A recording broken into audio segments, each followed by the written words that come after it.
You're listening to the Future Tech Health Podcast with Richard Jacobs. Until I reached age 40, I never realized the obvious, that we all have medical issues, or we at least have a family member or close relation that had, has, or will have them in the future. Medicine and biological systems are the final frontier. Until we've conquered death, figured out how life began, cured cancer, and understood our purpose in the universe, there's a heck of a lot to talk about when it comes to our health.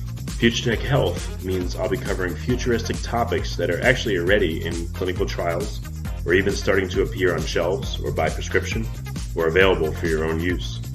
We dive deep into stem cells, CRISPR-Cas9, the science of sleep, epigenetics, medical testing, cancer, ketogenic diets, stem cells, aging, regenerative medicine, and more. My goal for you, the listener, is to learn from these podcasts. You may very well learn something that may change the course of your life for the better, steer you towards a new career, or give you insight into addressing a serious medical problem. Remember, however, this podcast and its content is informational in nature only. No medical, tax, legal, financial, or psychological advice is being given. If you enjoy the podcast, please listen, subscribe, like, and share it with friends. Thank you.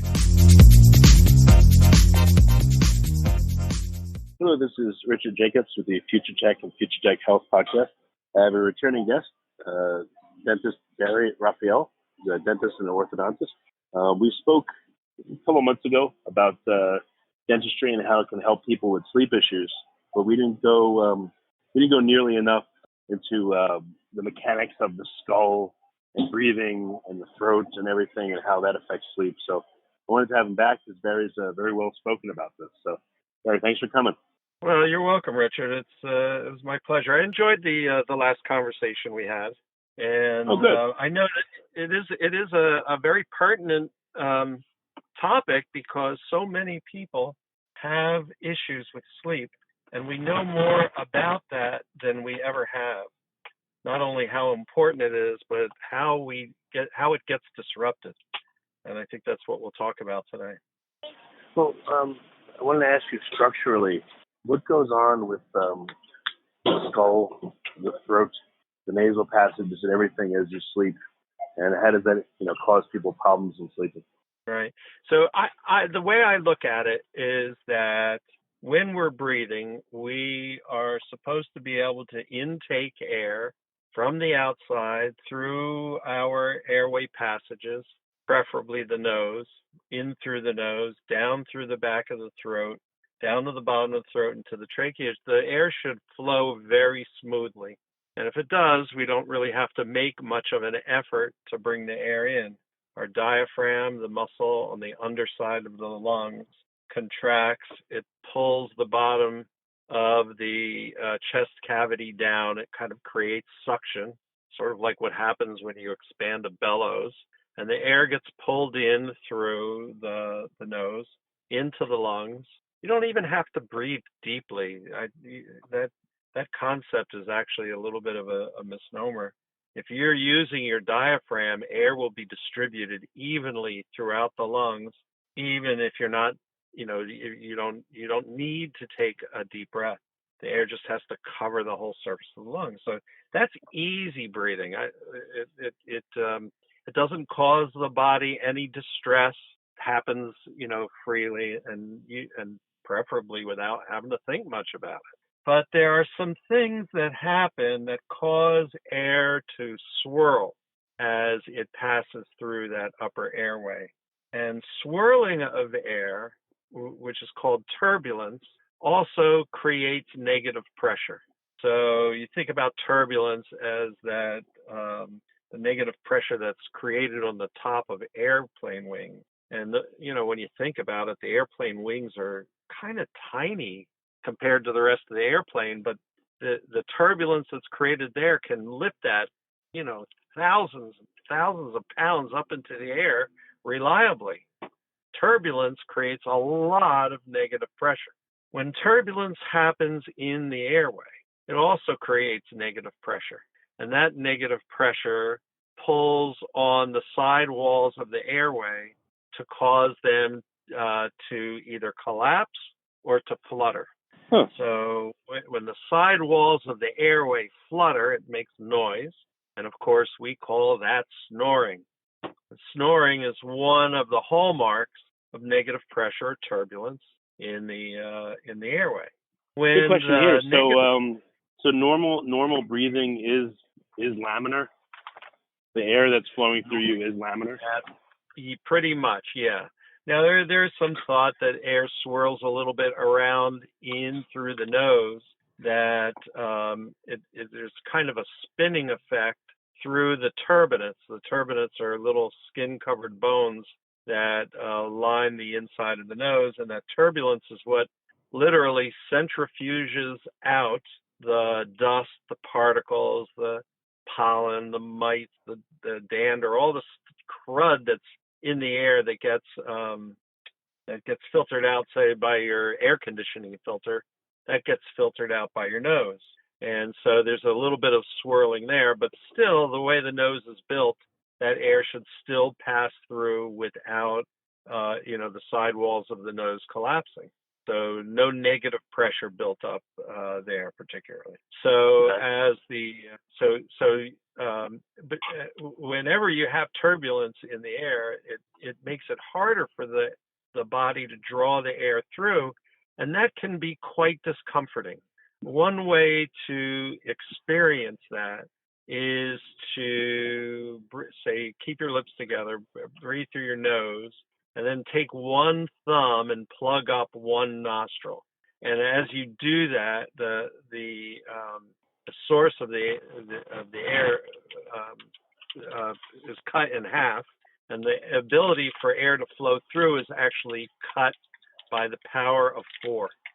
And you can feel that sort of difficulty breathing. Another way to test it is to try to breathe through a drinking straw, or worse yet, a cocktail straw. And most people... What would probably happen is if you're breathing through a restricted airway, is you have to make more of a mechanical, muscular effort to pull the air in. You have to create a greater pressure differential. And that might, in order to do that, your airway has to narrow in order to do that. Yes. Actually, the harder you pull, the faster the air flows, and the faster the air flows, the more negative pressure is created. You get this effect where the harder you try to breathe, the worse it gets. So many people think this is what asthma is, at least part of it. So, but nonetheless, think about how uncomfortable that is. And when you experience this discomfort, you will do anything you can to rid yourself of that discomfort, right? So when I do this exercise with people, I make them breathe through a drinking straw. Before I even finish the exercise, they take the drinking straw out of their mouth. Or if you're underwater, say, and you've got a snorkel that either gets clogged or is too small or something like that, you're not going to stay there under the water and muse about how difficult it is to breathe. Your body's going to go into a panic. And panic, of course, is the activation of the sympathetic nervous system, fight or flight, an adrenaline push to do whatever it takes, because at the end of the day, breathing is the most important thing we do moment to moment. And so we know instinctively that anything that makes it harder to breathe is going to be a threat to our survival. Of course, there's all gradations of this, right? So if someone put their hand over your face and closed off your mouth and nose, they were trying to strangle you, that threat is really serious, and you're going to start kicking, you're going to lash out, you're going to try to run, you're going to make severe maneuvers to get out of that situation so that you can survive. You only have 4 minutes to do it, maybe 3 at most, right? This is how critical it is. So, but now imagine that you're sleeping, and for some reason, and we'll talk about those reasons, you also get the idea. I say your brain gets the idea that airflow is being restricted. You're going to literally have the same kind of reaction. May not be quite as intense. It may not be quite as visible, but your body is still going to react in a way that's going to ensure your survival. So yeah. So for instance, if you're in deep sleep, you'll be aroused out of that, probably to wakefulness, but maybe not. But at least you'll be pulled out of that deep level, or whatever level of sleep you're in. You'll be definitely aroused out of it if this happens. That's exactly right, Richard. And a lot of people don't get fully aroused into wakefulness unless it's really bad. But they do get bumped out of those deeper levels of sleep. Level 3 sleep is where our brain shuts down and the housekeeping for the day is done. The fluids get to rinse out the byproducts of the day's thoughts and metabolism. I'm talking in a physical way, not a mental way. There are literally byproducts of metabolism in the brain that accumulate over a day's worth of thinking that have to be washed out. It's kind of like school shuts down at night and the janitor comes out and he cleans up, and then the lights come back on again in the morning and everybody gets active again. Well, there's a janitorial system in the brain called the glymphatic system, and does a great job of cleaning out. In fact, we know that when the brain is not cleaned out properly, stuff starts to accumulate, and over the years, those accumulations severely affect brain function. So this is what's thought to be at the base of underpinning Alzheimer's and dementia and that kind of thing. So being in deep levels of sleep is very important. The problems also happen in REM sleep. That's when we're dreaming, but we're especially subject to problems because most of our muscles go completely limp. Not our diaphragm, so we can keep breathing. Not our eyeballs for some unknown reason, but which is where REM gets its name. But everything else goes limp, and if muscles or skin or tone of the walls of the side of the throat get limp enough, they can close off and create your drinking straw right there while you're trying to sleep. So people are extremely susceptible to that, and people that have those have to go through those arousals. Many of them report they don't really even remember dreaming much anymore. In fact, when the situation is rectified for them, they all of a sudden report having vivid dreams for the first time in a long time. Okay. So those are things that happen because of turbulence, and they're at the heart. Now, there are three things that create turbulence in the airway that we'll talk about. We can talk about each one, but to summarize, they are the anatomy of the airway, it is the physiology of the airway, and it's the behavior of breathing. So we'll talk about each one a little bit. The anatomy of the airway is from the tip of the nose down to the back of the throat, or, for those who breathe through their mouth and through the mouth and so forth, to the back of the throat, down behind the soft palate, which is attached to the upper jaw, down behind the tongue, which is essentially attached to the lower jaw, and then down past the epiglottis and then to the larynx. So if there's anything in the anatomy that creates a narrowing, that narrowing will create turbulence. So think about after the narrow, like a nozzle. I guess after the narrowing, right. The exit part is where the turbulence happens. That's exactly right. The air speeds up, and then the turbulence happens after that, and that will pull on the sidewalls. There are measurements called the critical measurements of pressure in the throat, abbreviated as P-crit, that measure just how much pressure is required to pull the sidewalls of the throat together.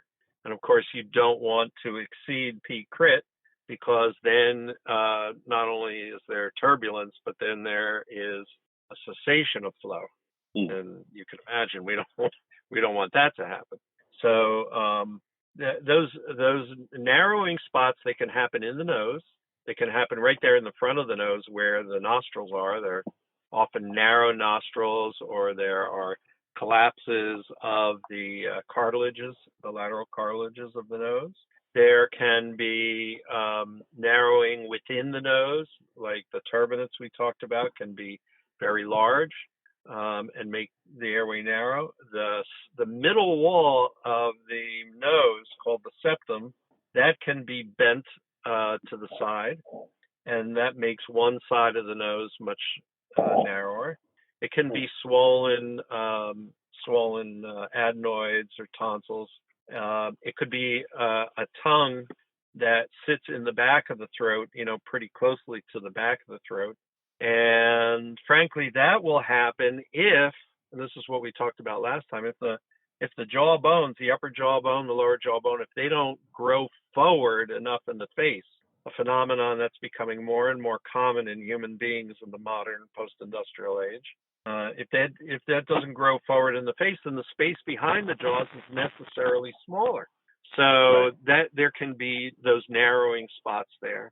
Down by the base of the tongue, it can be narrow.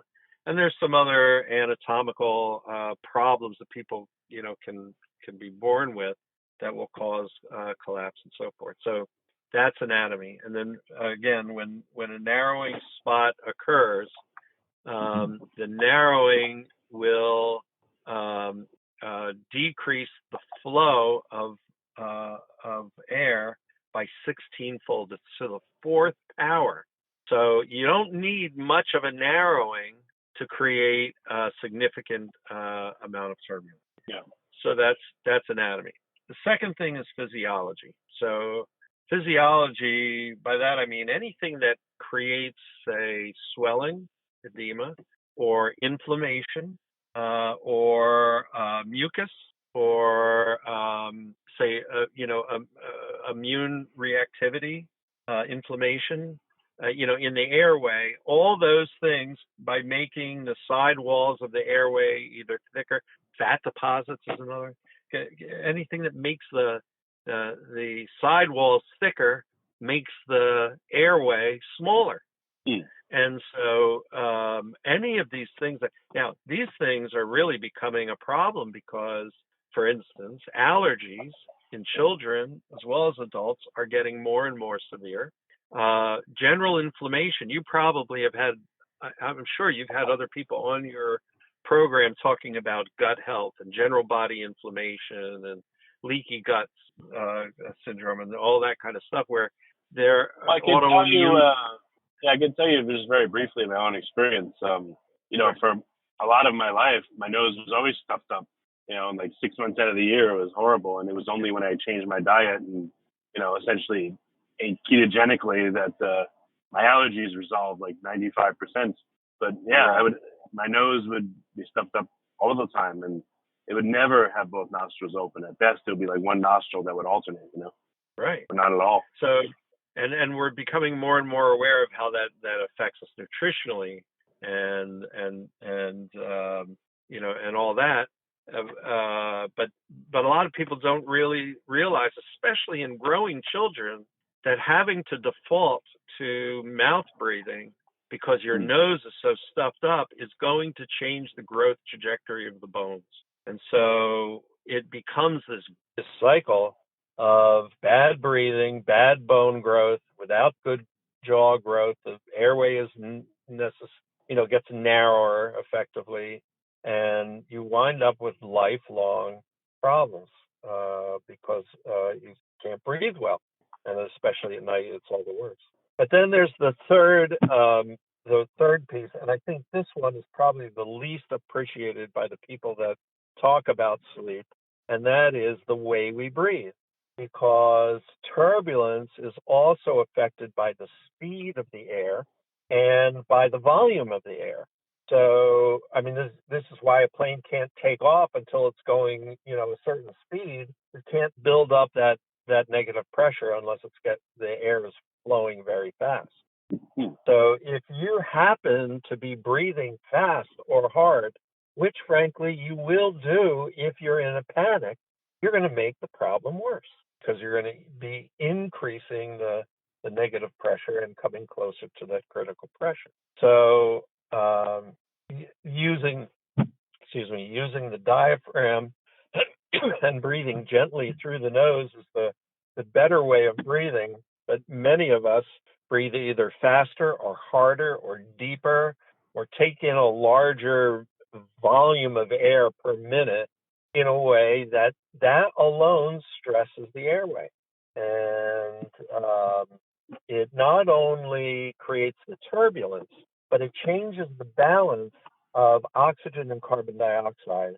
And maybe we should discuss that a little bit too, because the way we breathe not only affects the airway itself, but also affects how oxygen is delivered to all parts of our body based on the fact that carbon dioxide, which we often think of as just a waste gas, is actually a critical component in the buffering of blood. And the pH of the blood determines exactly how oxygen is transferred from the lung to hemoglobin. And then a change in pH allows hemoglobin to oxygen to jump off of hemoglobin and then perfuse into the tissues. And so what happens if you? This is also a concept that I don't hear very many people talking about. Even sleep physicians don't really talk about this, even though it's been in the physiology books for decades and decades. In fact, this concept was granted a Nobel Prize, I can't remember when, 1920s or something like that, to Christian Bohr. And it's described by his name, the Bohr effect, talks about the dissociation curve of oxygen off of hemoglobin. I laugh because I never thought I would have to remember the Henderson-Hasselbalch equation when I learned it in undergrad. It was just, one of those things you wanted to take the test on and forget. But it becomes very, very relevant now, because if you cannot deliver oxygen properly to the tissue, then those tissues will suffer from efficient metabolism. And this happens in every part of the body. So it is thought that there was one study looking at emergency room visits in New York City, I don't know, some years ago. And they calculated that 60% of visits to the ER in New York City at the time of the study were due to directly or most likely indirectly the ability of the body to deliver oxygen to various body parts. If you can't deliver oxygen to your organs, they are not going to function efficiently. If you can't deliver oxygen to your muscles, then they are going to either fatigue more easily, go into anaerobic metabolism more easily, not recover quite as fast. And finally, if you can't deliver oxygen to your brain, it will also not work as well. So you're going to have fuzziness, fogginess, or poor memory, or can't concentrate, and this and that. And so the way we breathe becomes a critical factor, not only on how air passes through, but how oxygen is getting delivered to all parts of the body. And there are only a very few people that are talking about this in sleep medicine these days, and I really think it's an issue that people have to start paying more attention to. So anatomy, physiology, and behavior. Those are the three things that cause turbulence. And so when we're talking about sleep, in terms of breathing, though, how does someone misbehave breathing-wise? Do they just a stressed person and they tend to breathe, fast and shallow, or do people, I don't know, do they overbreathe? I mean, it's very so. One very common way of overbreathing is breathing through the mouth. So breathing through the mouth essentially is a compensation for not being able to breathe through the nose. We are born obligate nasal breathers. I mean, think about it. As babies, the first thing we're going to do is suckle on mom's breast, right? Well, you can't do that if you can't breathe through your nose. And in fact, even in babies, for the first several months of their lives, they can only breathe through their nose. There's a literal lock between the nasal passage and the mouth by an overlap of the soft palate and the epiglottis. That's actually something that's found in all other animals except for humans. and but it is found in infants. Now, that lock separates the soft palate and the epiglottis separate at one point. It actually is thought to be a phenomenon that occurred when we, as animals, stood up on 2 feet and became upright, and our heads started balancing on the top of our neck and shoulders rather than being coming straight off and so forth. And our neck started getting a little bit longer, and that separation occurred. The process is called clinorhynchi, the anthropologic description of it, and that separation between the soft palate and the epiglottis allowed us as humans to do 2 things. Can you guess what they are? Breathe and eat and swallow independently. Well, one of them, you'll be surprised to learn, is speak. The reason we can articulate is because we can force air up through the mouth and shape it with our tongue and lips and so forth. But the other thing it allowed us to do, which was sort of the curse of this all, is have sleep apnea, because it's only because the tongue can fall to the back of the throat that our tongue can get to the back of the throat to close off the airway. Isn't that interesting? Yeah, it's an interesting trade-off. It's an interesting trade-off, is exactly right. If we left the Garden of Eden to be able to articulate our knowledge, we also have the curse of having us have trouble sleeping and all the ramifications from that. Yeah. So what to do? What are some of the common manifestations clinically you'll see of how people are intentionally or unintentionally hurting their sleep, and what can you do about it? Okay, ramifications of poor sleep. Well, look at this in 2 different ways. While sleep medicine and sleep dentistry, which are fields that really are relatively new, we didn't really start paying much attention to this until the 1980s, 90s. Dentistry started jumping in a little bit after that. The thing that most people in sleep medicine, sleep dentistry are worried about is sleep apnea. Now, sleep apnea occurs when peak is reached and the airway collapses and oxygen levels start to drop in our blood. So the airflow either stops or it becomes slowed down enough that we're using oxygen out of our blood, but we're not replenishing it, and so you get a drop in blood oxygen. And these are called apneas and hypopnea. And really, this is what most people are focusing on when they go to a sleep physician. They put them in an overnight sleep study. That's what they're going to measure. How many apneas and hypopneas do you have in an hour? That's what they call their index, the average of an hour.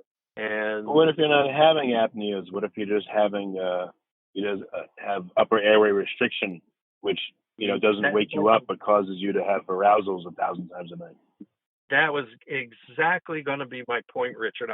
I'm impressed that you picked up on that, because right now apnea is probably prevalent.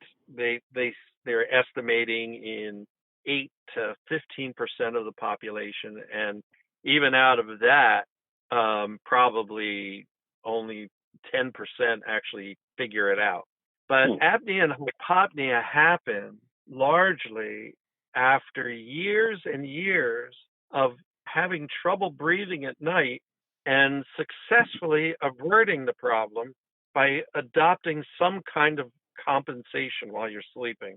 So, in other words, you think about that feeling again you have when you close one nostril or breathe through a drinking straw.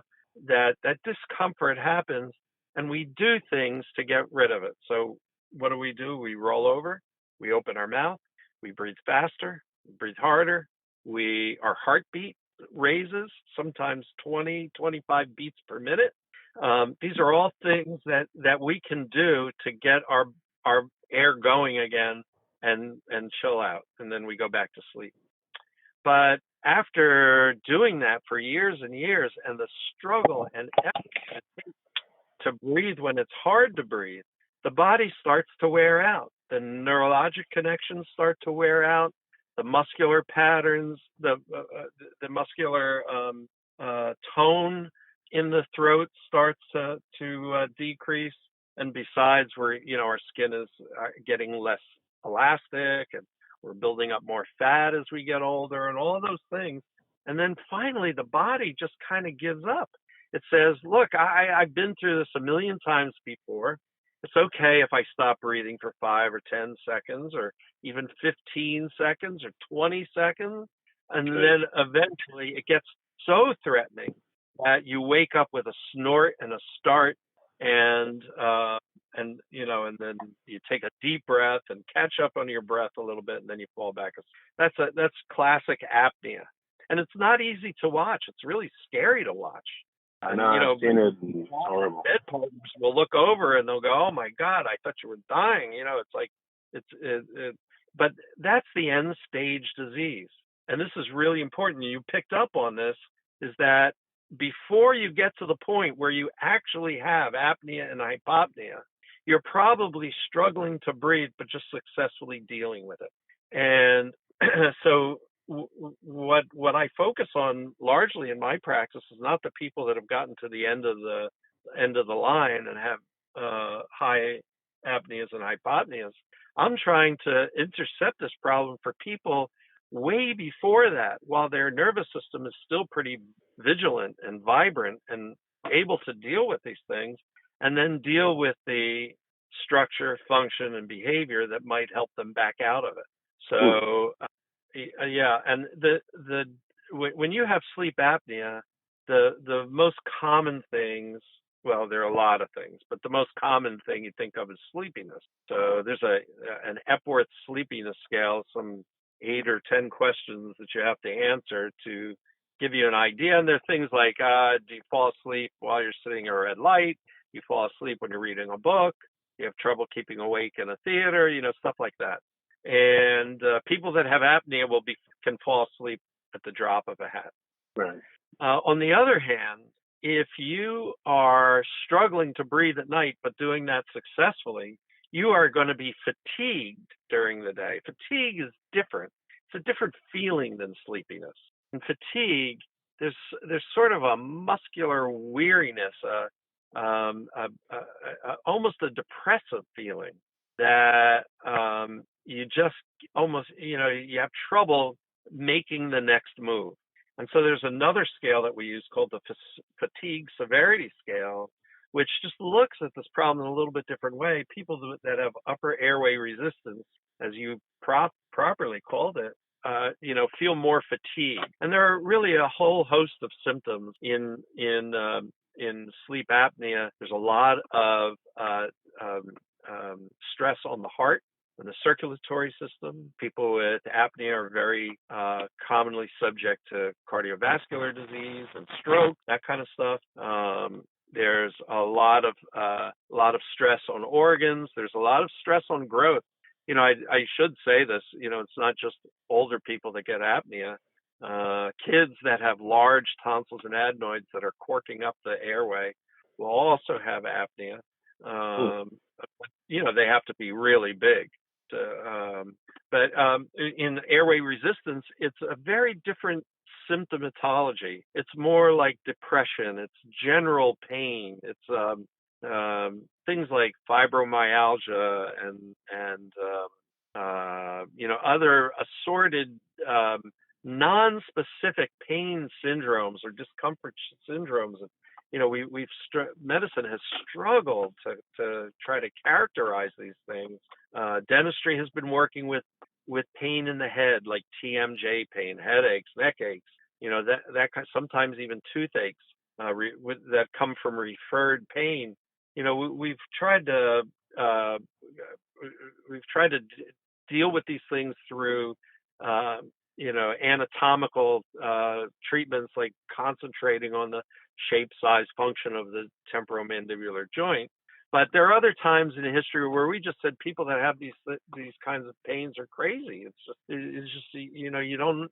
There's no seeming reason for it. And now we're really putting together the idea that there's a lot of things we've been struggling with as practitioners that are related to poor night's sleep: facial pain, the muscle dysfunction, the grinding and clenching of the teeth. I mean, people will literally destroy their teeth and the fillings that the dentist puts in to repair them because they are clenching and grinding so badly at night that they and why? Because clenching and grinding is a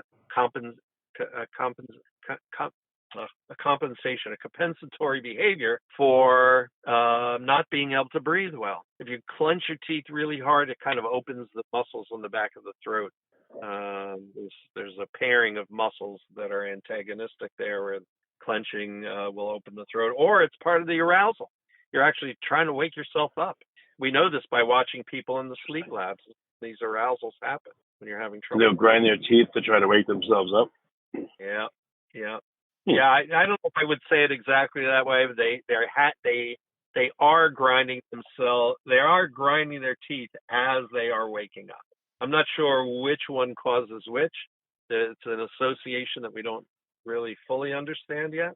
But it's clear that we should not be clenching our teeth at night. And we've even demonstrated that the pressure you can put on your teeth at night when you're going through these arousals is 5 times greater than you could ever put on your teeth awake if you try to clench and grind your teeth. Isn't that amazing? Yeah, we would never hurt ourselves during the day as badly as we hurt ourselves at night when we're having trouble breathing. Interesting. So what are some of the common remedies that I've talked about a lot? CPAPs, oral appliances to advance your lower jaw. What about uncommon ones, or ones with difficult cases, or ones you think will be more efficacious that aren't just the gold standard, as they say?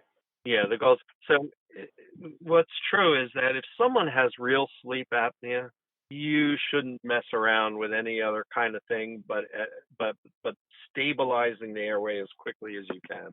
Medicine doesn't have a lot to offer in a way. They have CPAP, which in my mind could be used as a good crutch, but you don't.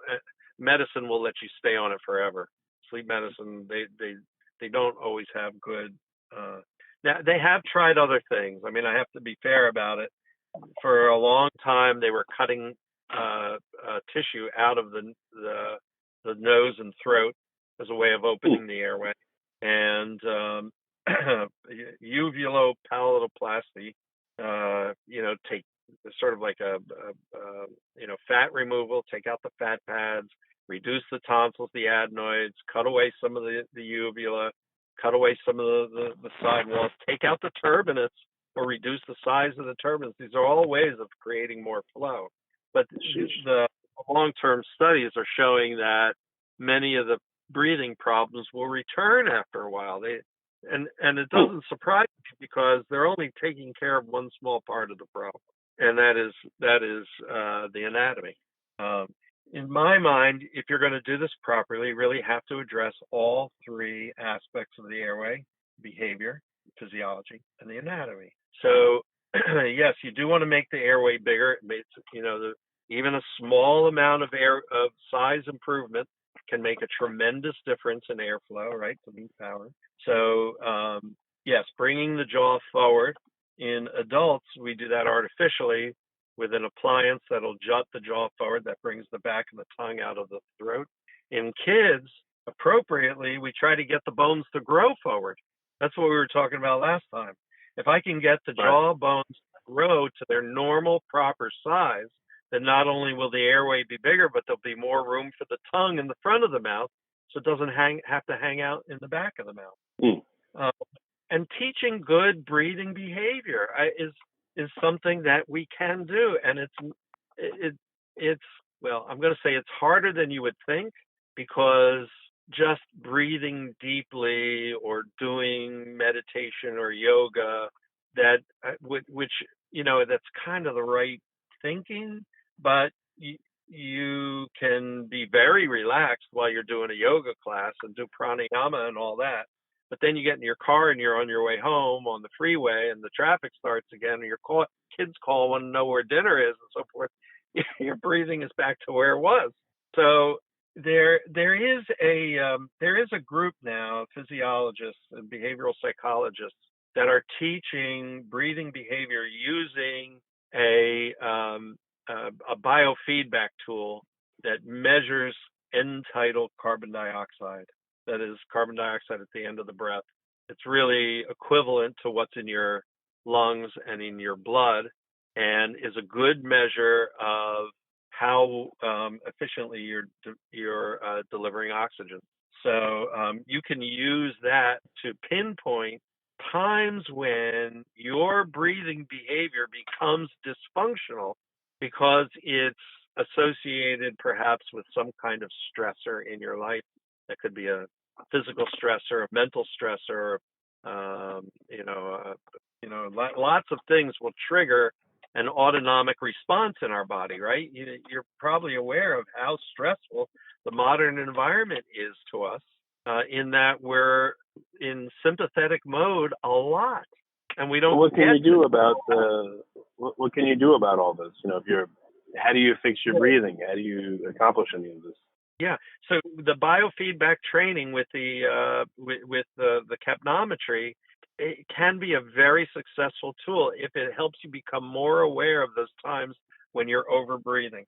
And the assumption is if you can tame your breathing during the day, that you will likely breathe better at night. And certainly the obverse is that if you're not breathing well during the day, you can't really expect to be breathing well at night.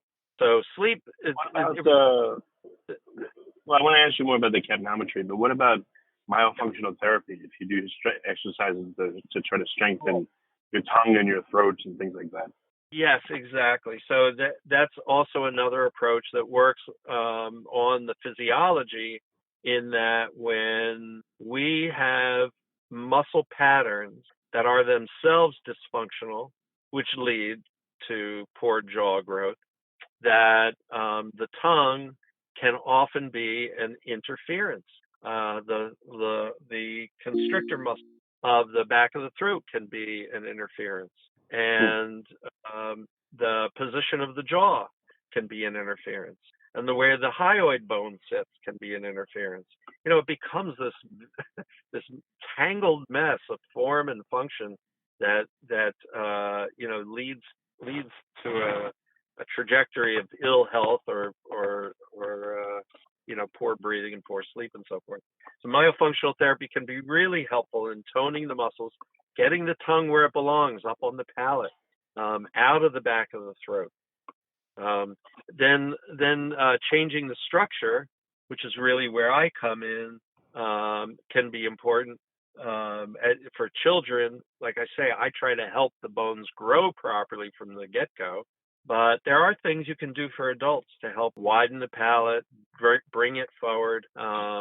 Sometimes we can use natural processes of bone growth and remodeling to help the bones change. You heard about this when you hosted Ted Belfour some weeks ago.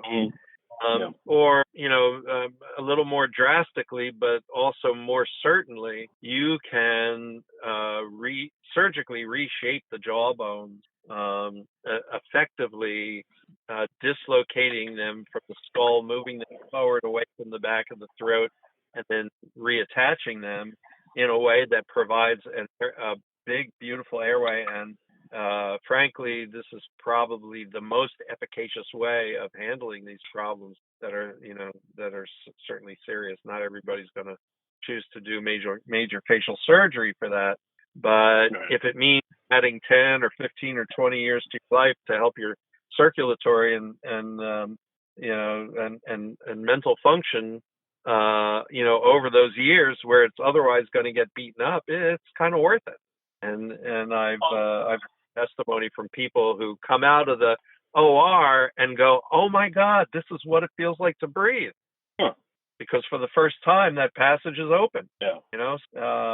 And this is, Richard, I see this as one of the crucial factors in human society, is that many of the chronic diseases we're suffering are likely linked to this inability to breathe well.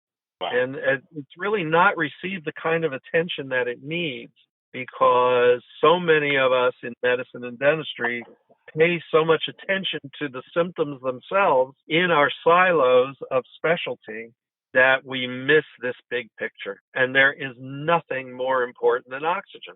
It almost sounds silly to say it, because everybody knows you can't go for 3 minutes without oxygen. And yet, who pays attention to it? You figure if you woke up in the morning, you're breathing okay. But you don't think a lot of these things. I mean, a lot of the best things I've ever learned are, someone could always come along and say, "Oh, that's common sense, that's obvious." But it's okay. There's a lot more beyond the obvious statement that you need air to breathe.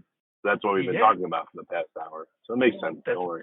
I say, well, you can run your car on 87 test gas, but it'll run a whole lot better if you're on 94, 98 or whatever. 93, yeah. And that's what's happening. We're suffering from chronic intermittent hypoxia that doesn't register on a moment-to-moment basis, but over the life of the machine, it wears the parts down. Well, very good. You get so much to say. That's the problem. We're out of time again, but I just want to give the listeners again another call to action. How do they, if they're in your area, what area do you serve, and how can they come see you? And then I want to ask what they can do if they're not in your area physically. Right. Well, I mentioned this last time, and I will say it again, that no matter where you are, there's a group of like-minded dentists and physicians that are thinking more functionally, that are thinking more holistically about this issue. And you can find a number of them at an organization called the American Academy of Physiologic Medicine and Dentistry. We'll just jot this part down, aapmd.org. And they have a database of practitioners who think like I do. West of Manhattan, in Clifton, my website's alignmind.com. It's a holdover from when I just did the orthodontic piece, but that's how they can find me. And if I attract any practitioners, and this is, in a way, this is my mission, because so many practitioners, especially orthodontists, need to start paying attention to this in a much bigger way, because so many people suffering from them. I am happy to teach them everything I know. I set up a classroom. I can give courses. We have courses for all levels. I bring in speakers and all that, so that you can go back to your practice and start addressing these problems. And that's at learnairwayortho.com. Okay, very good. Well, Barry, thank you for coming again. You're welcome. And now I'm a fan. I can't wait to see your next episode.